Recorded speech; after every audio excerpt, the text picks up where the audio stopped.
Look, every so often we all do need to have our emo moments and pump the music and be like, living our best lives in that. But then you can bring it back down, take a break, take them off, take a walk, go into a quiet room somewhere. I'm Christine Cyr-Clisette. I'm Kyra Blackwell. I'm Rosie Guerin, and you're listening to The Wirecutter Show.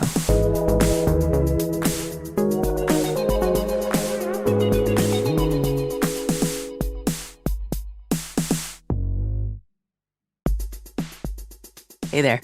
Just a quick note to say that today we're re-airing an episode we really love that originally came out in October of last year. It's all about the ways that life can get a little too loud for your ears and about some of the products that can help protect them. Hope you enjoy it. Hey, Kyra and Rosie. Hey. Hello. I have a personal question. Have either of you ever been afraid that you might be losing your hearing? Oh, definitely. Yeah? It's almost like inevitable, especially living in New York. Yeah, this has been something I've been thinking about this year. I am starting to feel like my kids are mumbling at me all the time. I'm kind of terrified of becoming an old lady who can't hear anything. And I was actually reading recently that there are over 100 million people in the United States who are exposed to just too much noise, like an unhealthy level of noise. Wow. Well, because I obviously work in audio and I listen to a lot of books and podcasts, I almost constantly have headphones or AirPods in. And so I've been curious about this hearing loss question for a long time. And so I looked up this decibel chart that lays out the noise level of certain common sounds you might encounter. So I want to quiz you guys. I want to see where your baseline knowledge is. Okay. Is this going to damage our hearing? No. With these dulcet tones. Okay, so you tell me if you think the following sounds are moderate, loud, very loud, uncomfortable, or painful and dangerous. Okay. On this chart. All right? So first, where do you think lawnmowers are? Uncomfortable. Loud? Lawnmowers, very loud. Very loud. Oh. Yeah. Okay. And fireworks. Ooh. Oh, dangerous. Dangerous. Yeah. Fireworks are considered painful and dangerous. So, I mean, there's guidance that you want to use hearing protection or try and avoid them entirely. Okay, so the next one here. The New York City subway. Painful. Huh. Well, there's an asterisk here because obviously it kind of depends whether you're on the subway, whether you're standing on the platform. But for the most part, they've tested it. And those levels are in the very loud. No way. Yeah, No they're in way. the very loud range. Yeah. Do they get the little parts when the train is screeching against the rails? We would have to do some further reporting on how loud the screech is. But yeah, very loud, meaning dangerous over 30 minutes of exposure. So again, there's a range, but I found that to be very interesting. How about cruising altitude on an airplane? Moderate? Loud? Jet planes during takeoff can be in that uncomfortable level, dangerous over 30 seconds. If you're in a cruising altitude, it can be a little bit lower than that. But generally speaking, there's a reason why folks cover their ears with noise canceling or ear muffs on an airplane. Yeah, because it can be quite loud. Oh, wow. So not only do some people now need to wear masks on planes, but also earphones, just like cover up. Block everything. Cover up. Yikes.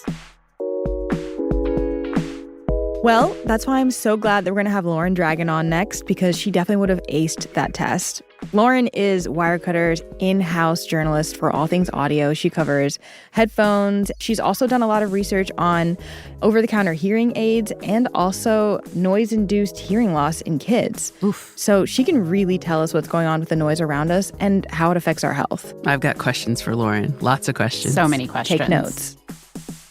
Well, first, we're going to take a quick break. And when we're back, Lauren will walk us through some simple solutions for keeping our ears safe. Stay tuned.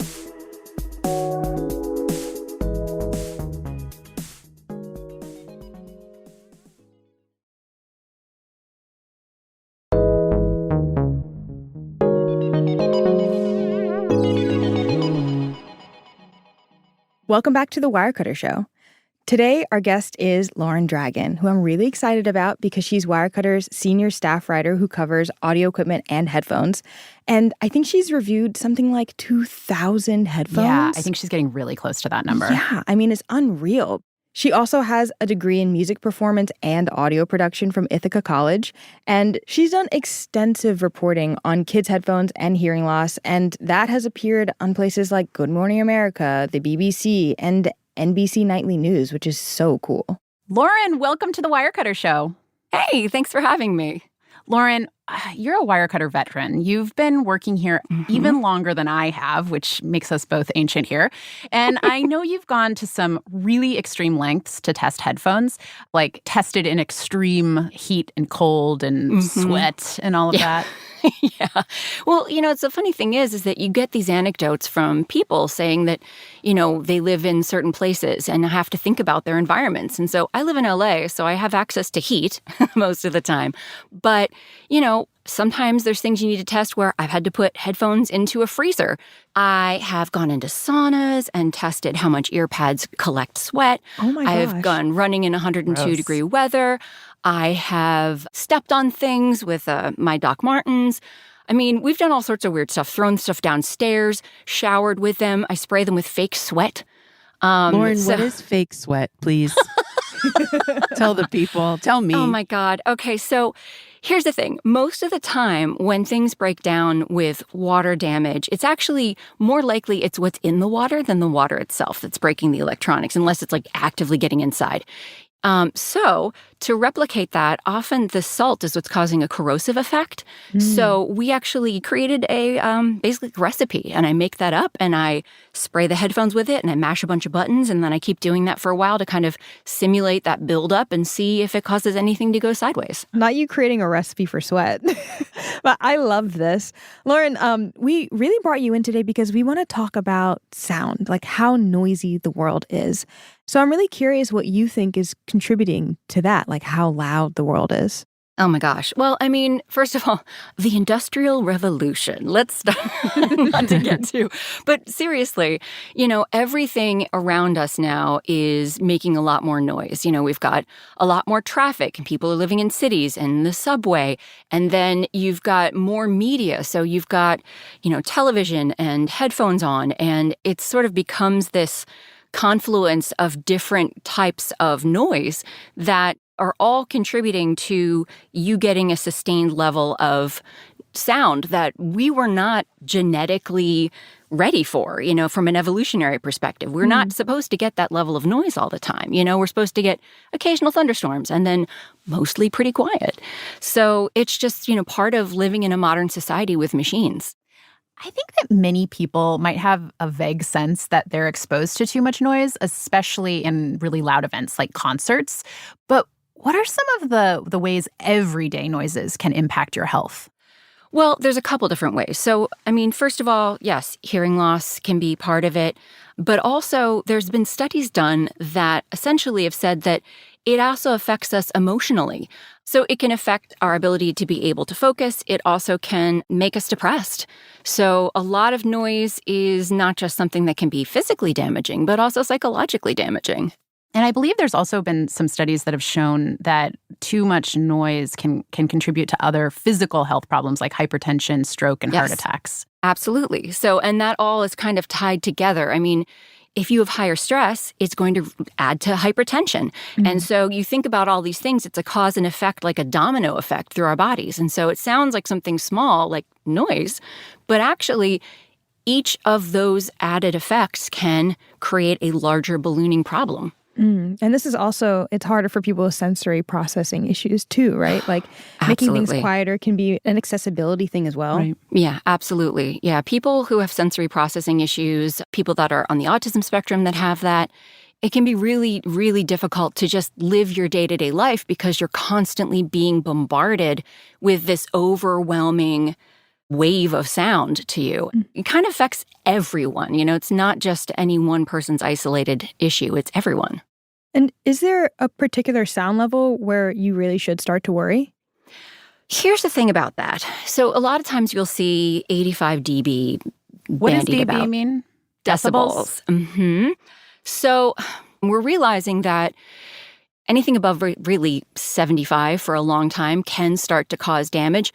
But it's trickier than that because it's not just about the sound level. It's about everyone individually. So, for example, Brian Flagger, who was an audiologist that I met with, and he gave me a really great metaphor of basically it's like sunburn. Some people are more predisposed to sunburn. And in the same way, some people are more predisposed to hearing loss. So you might have a situation where you'll have somebody be like, wow, I don't know, my whole life I've been listening to loud stuff and I've never had a problem. But then you might have someone who's like, I've never really done much of anything and I've had some damage. It's really hard to say which one you are. And so that's kind of why we try to tell people to err on the side of caution and think about it as a noise diet as opposed to one loud sound. Because most of us, it isn't one big loud sound. It's the accumulation of lots of sounds over the span of a long period of time. So, Lauren, just taking this idea of a diet, how would I know if I'm being exposed to too much noise in my everyday life? If I'm not in a situation where I'm hearing a specific loud noise, beyond carrying around, let's say, a decibel meter or using my kind of general sense of what feels too loud, how can I determine for sure? And I'm asking kind of on behalf of myself, but also for my kids. Yeah, absolutely. Believe it or not, the great news is that in the last few years, tech companies have really responded to this call. The World Health Organization has been for years trying to encourage all the big tech companies to start doing more for this. So first of all, Apple has one of the most robust systems you can use. So the Apple Watch, one of the widgets that you can have on the watch itself, is a dB meter. And is it perfect? No, but it's pretty close. Like I've actually taken a dB meter and held it up near my head and checked, and it's close enough to really give you an indication, and that will give you some warnings. Your iPhone and your iPad will also be tracking how loud you listen on your headphones. And they can, if you look in your health app, in there's a section on hearing. And you can see how long you've been exposed to noises over a certain level, when you were exposed to something that was too much. And you can even set it up to give you little warnings. So like I'll get a little ping that it's getting too loud in here. You need to do something. Oh, I get pings all the time like that when my music is too loud, but I just ignore it immediately. Well,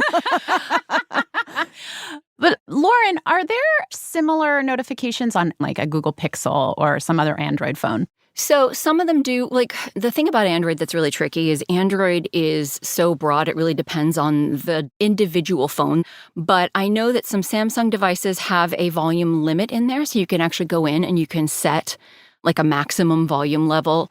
The other thing you can do is there is an app by Niosh, Niosh. It has the clever name of Sound Level Meter. It's an app you can install. You can use that if you want to check with your phone. You just kind of hold it up and see if you're kind of like, is it loud in here? I've done that a couple of times before I had the Apple Watch. I would use it in spin classes, at gatherings where like a party, it's all indoors and everything's reflecting off of the walls, things like that. But usually, if you find yourself at a point where you are actively raising your voice to be able to be heard, or you find yourself leaning into people going, what? It's probably too loud. So 10 out of 10 spin classes are too loud. Yes.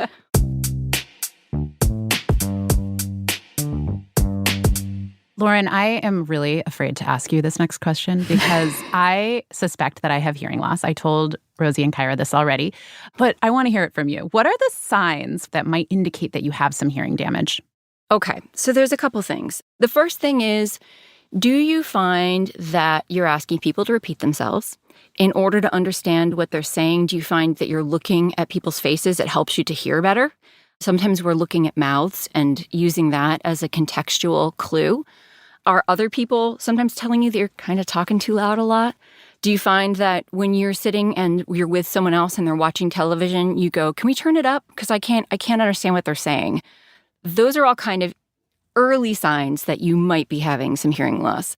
The other good thing is that places like Best Buy has a hearing test. You just go into a Best Buy and you can do a hearing test there? Mm-hmm. Yeah, but Costco too. Costco also has a hearing health center that does free hearing tests. So there's a lot of places you can go just to get a free screening. My kids get hearing tests every year. We never do that at checkups for adults. I It feel feels like I've weird, never right? had a hearing test before, like ever. It is so weird. And that's something, honestly, that a lot of hearing health advocates have been really frustrated about, is that it's not part of the annual physical. Like, why? I don't know. Yeah. But it's something that we test for kids, and then we sort of forget about it until people suddenly come in with issues. And, one of the things is that when you start to have hearing loss, oftentimes it takes a while for you to really notice, because it has to get to a point at which you are struggling. Mm-hmm. And our brains are really adaptive. Our brains are really good at using clues around us to try to, adjust to that lack of sound.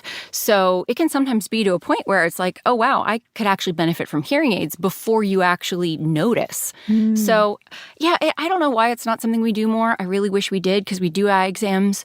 Like, just, have a hearing test as part of that. Yeah, before it's like too little, too late. Yeah. Mm-hmm. Okay, so what I'm hearing is that, yes, noise levels for a long period of time can be detrimental to your health. So to kind of make sure that that's not happening to you, you should be able to set up something on your device, on your phone, whatever you have, that basically pings you to let you know if the volume is too loud and you do want to take a break. You also might want to take notice if you think that people are mumbling more often, or you just can't really hear the TV that well. That might be a sign that your hearing is not as good as it used to be.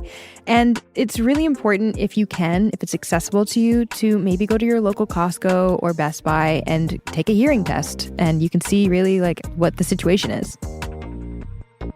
We're going to take a quick break, and when we're back, we'll talk through strategies for reducing everyday noise pollution, some of which are free or at least very inexpensive. We'll be right back.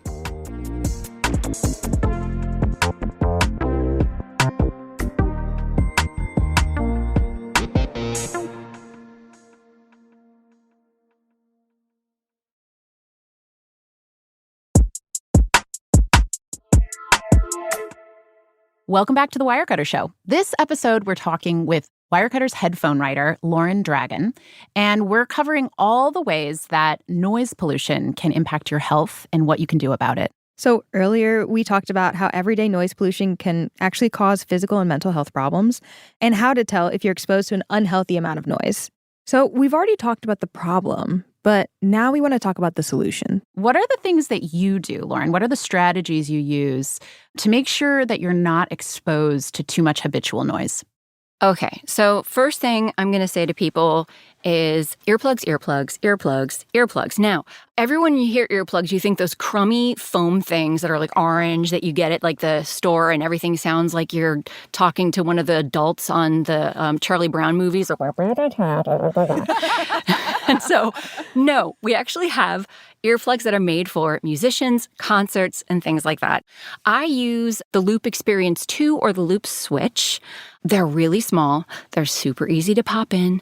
And you don't really look like you're wearing anything unless someone looks at you. And even then, they kind of look cool. They look sort of like gauges or jewelry. And what's great about them is it brings everything down, but it doesn't make that you can't hear things around you. So I love them for concerts, for spin class, and like I said, I keep them on my wallet. And they're also great for clubs, or those restaurants that they start out as a restaurant and then they turn incrementally more clubby as the night goes on, and suddenly you're like, why are we screaming?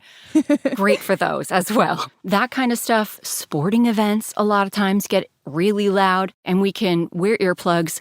We can also wear noise-canceling headphones. Those are really great. So noise canceling and noise isolating. You don't necessarily have to have technology. What's the difference between noise canceling and noise isolating? Okay. So noise canceling is an active technology that basically creates a opposite waveform of the sound that it's trying to cancel. Think of it this way. It's like if you've ever taken a jump rope and, kind of moved it up and down, and you create that little ripple wave in the middle. Mm-hmm. If somebody did the exact opposite, when you went down, they went up, you'd kind of end up with nothing in the middle, right? It would just kind of, same idea. So it's basically a counteracting waveform that goes in and helps to reduce the noise that actually reaches your ear. So it works best on lower frequency sounds, sustained sounds. So things like subway hum, fans, traffic whooshes, and things like that. because it gives it the time to actually take the sound input and react and do something with it. Higher frequencies, though, are not as well impacted by noise cancellation. So that's where isolation comes in. So isolation is essentially something physical between your ear and the world. Some of the best noise-canceling headphones use a combination of the two. They have a very isolating ear cup or tip, and they have the active noise cancellation to help reduce those low-frequency sounds. And what are some models of headphones that you would recommend in those categories? So for earbuds, I love the Sony and their names, I'm telling you. The WF-1000 XM5. I know you're going to remember that for the rest of your lives. Oh, sure, the XM5. Oh, yeah, not to be confused with the WH-XM5, which are the headphones. But essentially, those are fantastic. And one of the reasons I like them is their noise cancellation is great, but they also have really good isolation. So if you're in a place where you're going to be hearing a lot of people talking or babies crying or things you just want to like zone out, those are really great models for that specifically. Bose does a good job with their active noise cancellation. The noise canceling headphone 700, they're kind of an older model that have been around for a while, but they're still really effective. You can get some of the newer models, they're fine, but quite frankly, there's not a whole lot of reason to spend extra money when the 700 are still around. Another thing you can do is, look, if you already have headphones that you like, specifically earbuds, there's a company called Comply. They make ear tips for all sorts of different manufacturers of earbuds, and you can basically buy their tips that are isolating, and they're basically little memory foam. And so you could buy new tips instead of buying new headphones. Or earbuds, cool. I should say. That's nice. We're going to put all of this in our show notes, too, I should just say, because I think these are all really good recommendations, but unless you're furiously writing them down, which I am, but, you know. So there isn't going to be a quiz? Some people also find that noise cancellation can feel a little artificial and weird. We call it eardrum suck. Some people are sensitive to it. I'm one of them. There's just good old-fashioned hearing protection. So earmuffs. And that's really good for, obviously industrial use. Also, kids. When you have little ones, you're not going to want to put earbuds in their ears because they may as well put them in their mouth and swallow them. So there's a company called M's for kids. They have little baby earmuffs that are adorable, and they have little stretchy, soft little ear cups. There's Muted, which is another company that has, for bigger kids, those types of earmuffs, and they come in a lot of cute designs like robots and, pink unicorn type stuff. And then older kids, so we're talking like tweens into teens, Loop, the same company that I use for my earplugs, also makes kid-size ones. There's a Loop Kids. So that's another option. What about other things besides buying headphones? Are there things you can do in your own environment to kind of just manage the noise a little bit better? You can do the best you can in terms of trying to reduce sound in your house. I mean, being mindful of your own noise production is a great way of doing things. Like I said, watching your television levels, watching how loud your stereo is and things like that if you're listening to music. But, sometimes we can't avoid it. Sometimes we have neighbors, we live in cities. There's really not a lot that we can do aside from like closing our windows and hoping for the best, I mean, yes, you could soundproof your house. I'm going to say there's going to be someone who's going to come in and be like, well, you could put in soundproof. It is so expensive, by the way. And as a renter, it's something that a lot of landlords will not let you do. I've looked into it. And then, I oftentimes put on headphones to just have some quiet and not necessarily listen to anything in it, but just have the silence. I've also been seeing more like public spaces where there's like a quiet area. I was just at a water park this summer that had one of those. Really? Yeah, it was like a sensory room for people who needed a quiet space. That's awesome.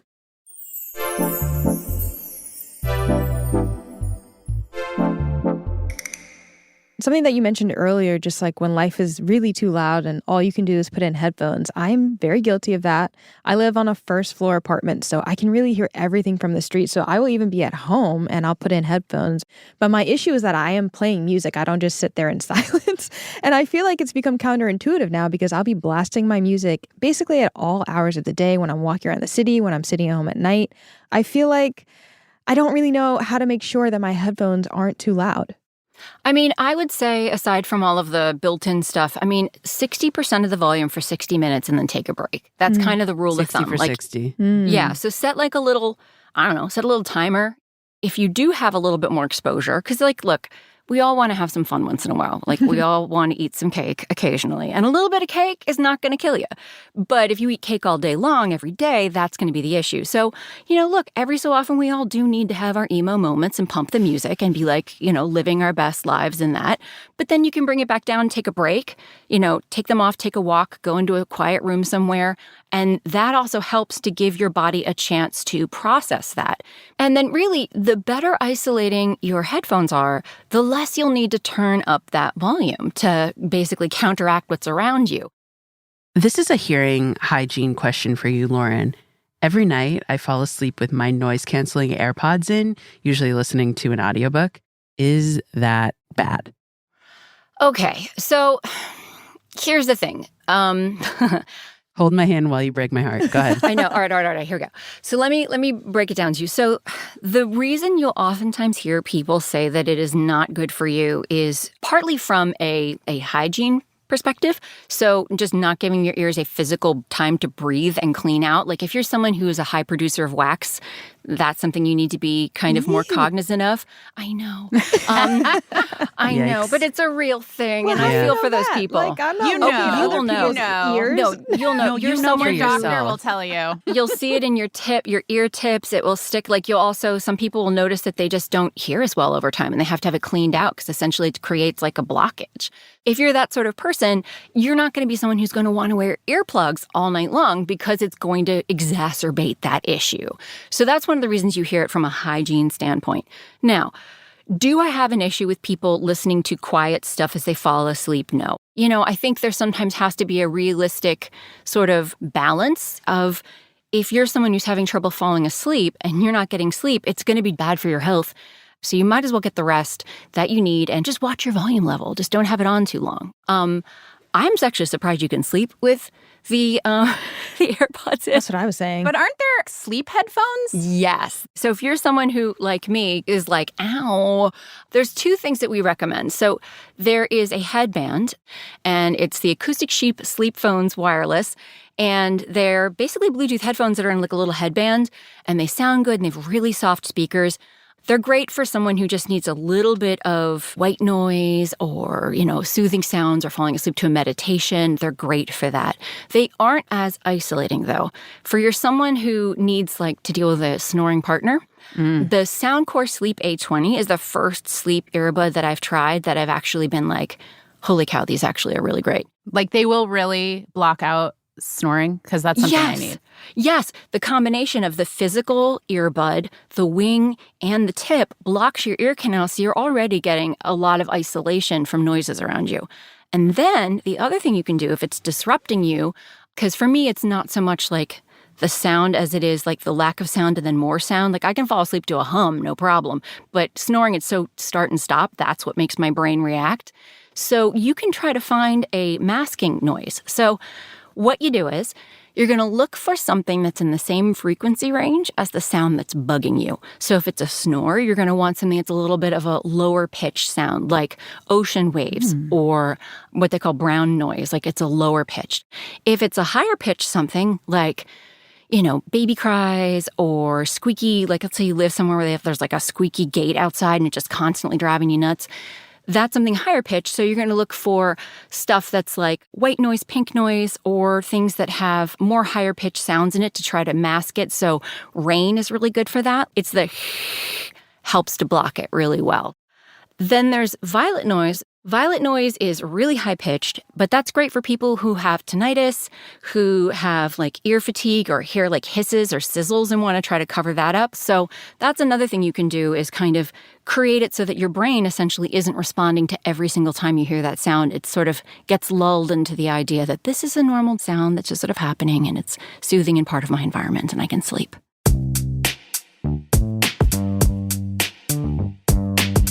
So we spoke about the M's for kids' baby earmuffs. We spoke about the muted earmuffs. For older kids, you recommended the loop. I'm wondering, do you have recommendations for noise limiting and noise cancellation for kids? Are there specific product recommendations for those? Yeah, there's actually, so Puro makes our favorite kids' headphones, and they have a version that is noise canceling. So the Puro Quiet Plus. And they're great. I mean, they are noise-canceling headphones, kid-sized, they're, well-made, they sound good. Our kids that were really, really young like them all the way up to tweens. So it's the kind of thing that if you buy it, it'll last a while, and they're great. I mean, my kiddo uses them whenever we're on a plane. On this topic of kids' headphones, I know you've done some incredible reporting around how some kids' headphones are actually too loud, and the sound can actually damage kids' hearing. Mm-hmm. Tell us a little bit more about that. Myself and Brent Butterworth, who's my colleague, we really wanted to know whether some of these kid headphones were actually doing what they said they did. So most of them said safe levels for kids, which first of all, safe is a really relative term. But some of them even had an 85 dB limitation listed on the label. So we decided to put it to the test. And so we took them, we basically checked to see how much sound volume could come through them by using both pink noise and by using music, because even though, yes, music isn't going to be the same volume all the time, you're still going to have peaks and valleys. So we tested both, and we found that a bunch of the pairs that were out on the market went way over 85. I mean, some of them went up to 104, which is jet engine level. Whoa. Yeah, and so since then, part of all of our testing, whether or not it's a pick or not, doesn't matter. We measure the volume output of every single pair of kids' headphones that we test, and we keep a running list that has all of the headphones that we've tested. So you can even check and see if the pair that you already have is in the safer levels. What exactly does the setup look like when you're testing these headphones? You said that you worked with Brent. Is that because he has some special equipment? What does that look like? Yes. So he has a Gross ear cheek simulator with an artificial pinna. And essentially what it looks like is a silicone ear, an anatomical silicone ear with a little metal chamber underneath of it that replicates the resonance that happens inside of the human ear. And then in that, there's a microphone, and that's clamped onto a surface. And what we'll do is you put the headphone on there and you crank up the volume. And so we tried different ways. We tried it via the Bluetooth, via the cables. We tried using different devices because sometimes things that have more power, like a sound system versus a laptop, you might be able to get louder that way. So we tried different things. And essentially it goes into measurement software that's on a computer. And what it does is it basically measures how much sound is coming out. So this is literally an ear you built? No, we bought. It was purchased. So there's companies that make these things. That's fascinating. What do you do with the headphones when you're done testing? So if it's a pick, we hang on to it and we continue long-term testing them. We're constantly using these things. We're constantly, doing software updates. We're checking to see if there's any problems people are having. I troubleshoot all the time. Now, if it's not a pick, I'm super duper careful with every single pair that I get, and I make sure that I keep all the little stickers and things in place, and I put everything back though really nicely, and then we donate them. And so it doesn't just go to waste, and no, we don't get to keep them. And trust me, I don't want to. I test 250 pairs a year. I don't have the room. Or the ears. Yeah. Oh my gosh, it's insane. The number of mechanical ears you'd need. You'd need so many. Yeah. So, Lauren, before we wrap, we always ask our guests one final question. What's the last thing you bought recently that you really loved? Oh my gosh. One of the things that I bought really recently was the Bearby, the weighted blanket. Oh, love. It's basically really thick woven t-shirt type material. And so if you can imagine that each of them is a rope and then it's braided together to make this big braided blanket thing. I'm obsessed with that thing. And I love that it's washable because I have dogs and dogs do things that are disgusting sometimes and you just need to wash things. And so it has made such a huge difference in my sleep and has made a big difference in just the fact that it breathes and it's clean. So that's one of the things that I bought, not too long ago that I am obsessed with. I love that. Can you imagine the weighted blanket plus the noise canceling at night? You would just go to another galaxy. You might sleep Peace for 24 hours, actually. Yeah, it sounds like the dream. I'm not saying I have a perfect job, but the fact that that's kind of technically my job is kind of awesome. Napping for work.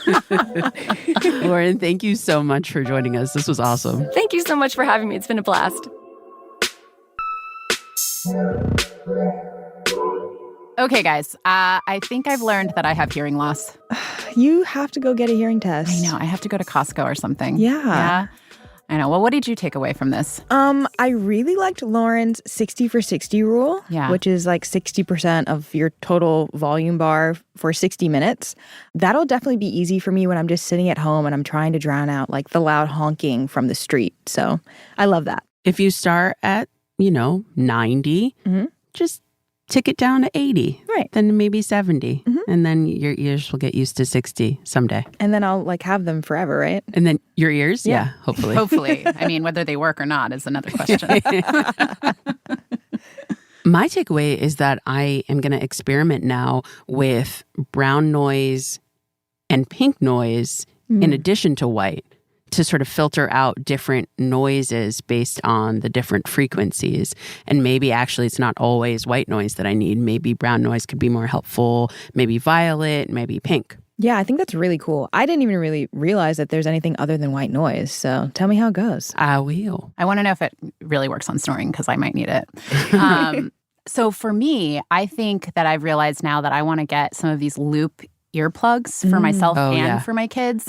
I think there's a lot of instances when I'm just in daily life going in the subway or when we're around loud noises that I would want to wear them and that I definitely want to have my kids protected. That's so good. I'm going to go back and look at the specific products that she recommends because this conversation has made me even more intent on protecting my kids' hearing. Yeah, and we'll include all of those in the show notes. Absolutely. And if you want to find out more about Wirecutter's coverage in general, if you want to, as Christine said, check out the products we recommended today, go to nytimes.com/Wirecutter or find a link in the show notes. That's it. Woo! See ya. Oh, See you sorry, next that was week. too loud.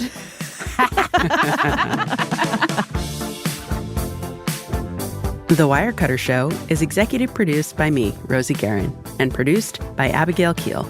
Editing by Abigail Keel. Engineering support from Maddie Mazziello and Nick Pittman. Today's episode was mixed by Katherine Anderson. Original music by Dan Powell, Marian Lozano, Alicia Baitup, and Diane Wong. Wirecutter's deputy publisher and interim general manager is Cliff Levy. Ben Fruman is Wirecutter's editor-in-chief. I'm Kyra Blackwell. I'm Christine Cyr-Clisette. And I'm Rosie Guerin. Thank you for listening.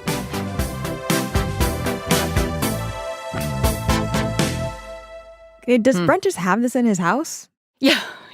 That's amazing. Yep, he sure does. Can you imagine just like wandering in there and not knowing what it was? Yeah, at first blush, it's kind of a weird looking thing that you've just got this like bench with like cables attached to this ear that's just sitting there. Like, I don't know, very Halloween-y, I suppose.